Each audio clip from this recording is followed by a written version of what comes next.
আসসালামু আলাইকুম।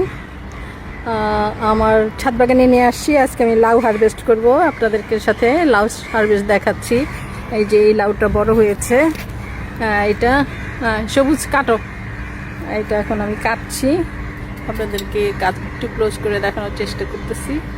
এই তো এরকম আরও একটা লাউ হারভেস্ট করেছিলাম, এটা দ্বিতীয় নাম্বার। এই আমার বেগুন বাগান, সবুজ কাটতেছে আমার অ্যাসিস্ট্যান্ট। একটু তাড়াতাড়ি কাটো। এই বেগুন গাছগুলো আমার একটু আগের, 1 বছর পুরো হয় নাই, শীতের শেষে লাগিয়েছিলাম। এই বছরই লাগানো। তো এটা আবার পরিচর্যা করলে, হারভেস্ট করার পরে আবার খাবার টাবার দিলে এটা আবার ফলন দেয়। এই যে এদিকে সবুজ বেগুনটা কাটো, হ্যাঁ সবুজ রঙের বেগুনটা কাটো। হ্যাঁ এই তো মাশাল্লাহ, যা হয় আমার পরিবারের হয়ে আরও বেশি। সবাই দোয়া করবে। এই তো আমার বাটারনাট স্কোয়াশ কয়েকটাই হয়েছিল, একটু সাইজে ছোট হয়। কাটো, সবুজ এটা কাটো। এই তো লাউ হারভেস্ট করলাম, বেগুন, বাটারনাট স্কোয়াশ। চলেন যাই এবার আমার পেঁপে কাটি।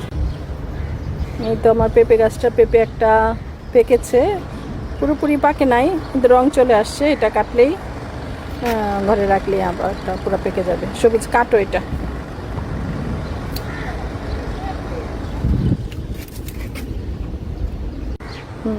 মৌসুম হারভেস্ট করছি। এখান থেকে 2টা নাও, সবুজ এই বড় 2টা নাও, ছোট 2টা নিও না। তাড়াতাড়ি কাটো একটু। আরেকটা নাও,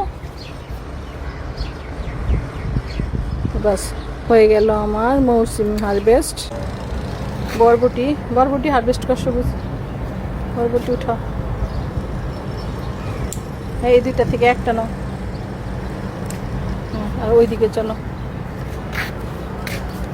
এই যে নিচে একটা আছে, এটা নিয়ে নাও। ওই যে ওইখানে কয়েকটা,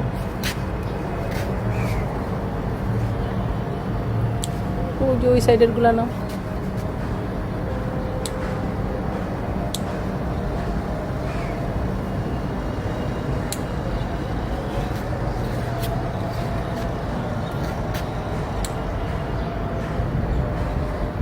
উঠাও। এই 2টা থেকে একটা নাও,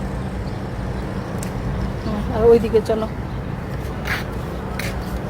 এই যে নিচে একটা আছে, এটা নিয়ে নাও। ওই যে ওইখানে কয়েকটা,